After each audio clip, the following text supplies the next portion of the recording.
안녕하세요, 신동입니다. 멋진 몸, 원하는 몸을 가꾸기 위해 우리는 생활 환경 내 제일 가까운 헬스를 택하게 됩니다. 헬스는 모든 운동의 근간이 되는 운동이며 가장 쉽게 접할 수 있는 운동이기 때문이죠. 원하는 몸매를 가꾸기 위해 특별한 준비물이 필요하지 않는다는 점 또한 장점이라고 할 수 있습니다. 헬스를 해야겠다고 마음먹는 순간 우리는 금세라도 복근이 드러난 핏줄이 올라오는 멋진 몸을 가질 거라 달콤한 상상을 하지만 아령과 차디찬 머신을 대하는 순간 그런 상상은 금세 파괴되고 맙니다. 여기서 현실적인 조언 3가지를 언급하도록 하겠습니다.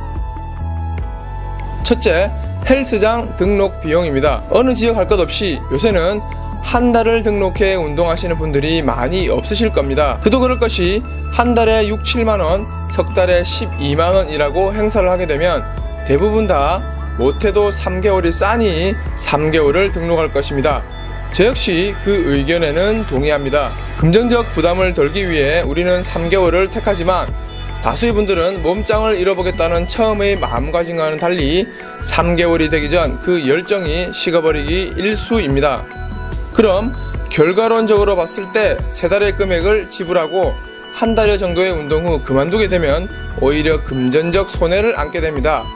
물론 2달 이상 다니게 되면 손해는 없겠지만 많은 이야기와 주위 경험담을 비춰봤을 때 손해를 안고 다니시는 분들이 많았다는 사실입니다. 만약 내가 지속적으로 다닐 수 있는 열정이 있고 어느 정도 습관화 되었을 때 3개월을 등록해도 늦지 않다고 생각합니다. 당연히 운동이 생활의 일부분이 되신 분들은 3달 이상 등록하는 게 경제적으로 이득이겠죠. 두 번째, 운동 의욕입니다. 앞서 언급했듯이 헬스장에 가는 것만으로도 우리는 이미 몸짱이 된 듯한 미래를 꿈꾸고 그 열정을 불태우게 됩니다.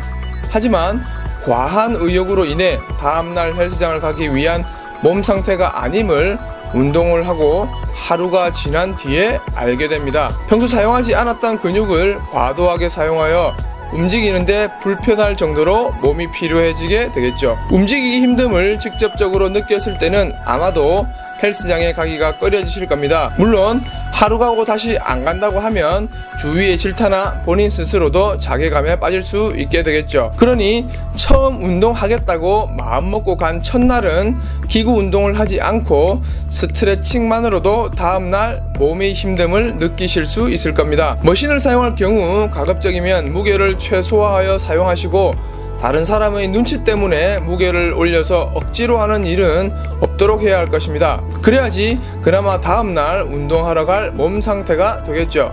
세 번째, 운동 외 준비물들입니다. 헬스를 해야겠다고 마음먹었을 땐 이미 여러분들의 쇼핑은 시작되고 있으실 겁니다. 무슨 보충제를 먹을까? 무슨 신발을 신을까? 무슨 장비를 사야 하지? 그럼 가만히 한번 생각해 봅시다. 가장 기본에 충실했을 때 우리는 운동을 하기 전 어떠한 운동이 있는지, 그 운동은 어떤 식으로 진행되는지 사실 관심 밖입니다. 물론 다 그렇다는 건 아닙니다. 예를 하나 들어보겠습니다. 축구선수 호날두가 신는 축구화는 보통 조기 축구회에서 신는 신발보단 비쌀 것입니다. 그럼 호날두가 신는 신발을 조기 축구회 회원이 신는다고 호날두의 실력이 나올까요? 반대로 조기 축구회 회원이 신는 축구화를 호날두가 신으면 축구 실력이 형편없어질까요? 그러니 보충제고 그 외 운동 보조기구들이 문제가 아닌 내가 운동을 하기 위해서 가장 기본적인 걸 놓치는 상황이 발생됩니다. 여러분들이 운동을 시작하겠다고 마음먹었을 때 보충제를 알아보지 않아도 평소 식사를 잘 챙겨 드신다면 그 영양만으로도 근육을 성장하기에 부족함이 없을 겁니다. 우리가 흔히 먹는 단백질 보충제도 무슨 다이어트 약이니 벌크업 약이니 이렇게 생각하지 마시고 단백질의 함유량, 탄수화물의 함유량이 의도에 의해서 더 첨가된 우유라고 보시는 게 이해가 빠르실 겁니다. 우유만 먹는다고 근육이 자라진 않겠죠? 앞서 언급한 3가지는 그간 운동을 해오면서 본 것과 들은 것을 토대로 작성해봤습니다. 극단적인 판단은 어렵지만 통계를 놓고 유추해본 것이니 영상을 보시는 몇몇 시청자분들과의 생각과는 괴리감이 느껴지는 영상일 수 있습니다.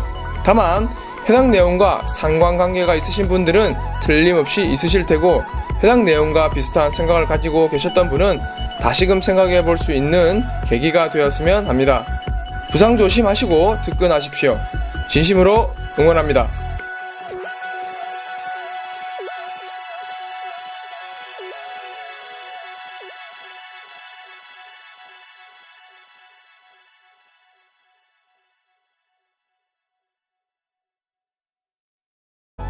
첫째, 헬스장 등록 비용입니다. 어느 지역 할 것 없이 요새는 한 달을 등록해 운동하시는 분들이 많이 없으실 겁니다. 그도 그럴 것이 한 달에 6, 7만원, 석 달에 12만원이라고 행사를 하게 되면 대부분 다 못해도 3개월이 싸니 3개월을 등록할 것입니다.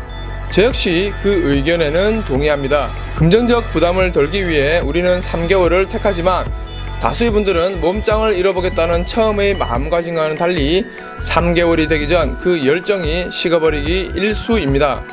그럼 결과론적으로 봤을 때 3달의 금액을 지불하고 한 달여 정도의 운동 후 그만두게 되면 오히려 금전적 손해를 안게 됩니다.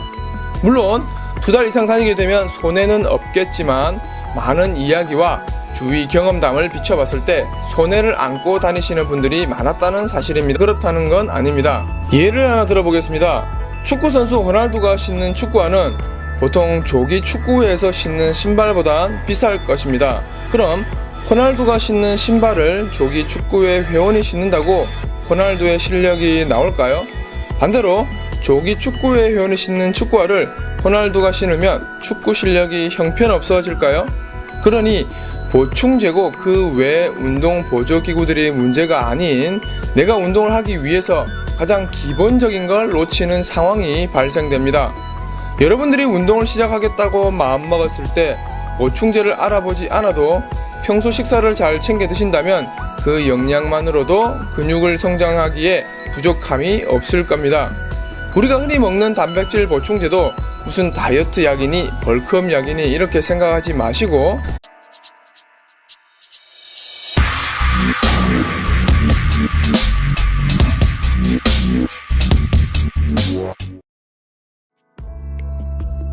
안녕하세요, 신동입니다. 멋진 몸, 원하는 몸을 가꾸기 위해 우리는 생활 환경 내 제일 가까운 헬스를 택하게 됩니다. 헬스는 모든 운동의 근간이 되는 운동이며 가장 쉽게 접할 수 있는 운동이기 때문이죠. 원하는 몸매를 가꾸기 위해 특별한 준비물이 필요하지 않는다는 점 또한 장점이라고 할 수 있습니다. 헬스를 해야겠다고 마음먹는 순간 우리는 금세라도 복근이 드러난 핏줄이 올라오는 멋진 몸을 가질 거라 달콤한 상상을 하지만 아령과 차디찬 머신을 대하는 순간 그런 상상은 금세 파괴되고 맙니다. 여기서 현실적인 조언 3가지를 언급하도록 하겠습니다.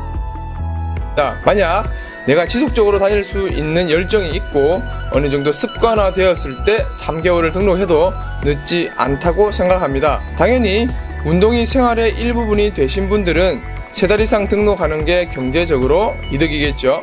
두 번째, 운동 의욕입니다. 앞서 언급했듯이 헬스장에 가는 것만으로도 우리는 이미 몸짱이 된 듯한 미래를 꿈꾸고 그 열정을 불태우게 됩니다.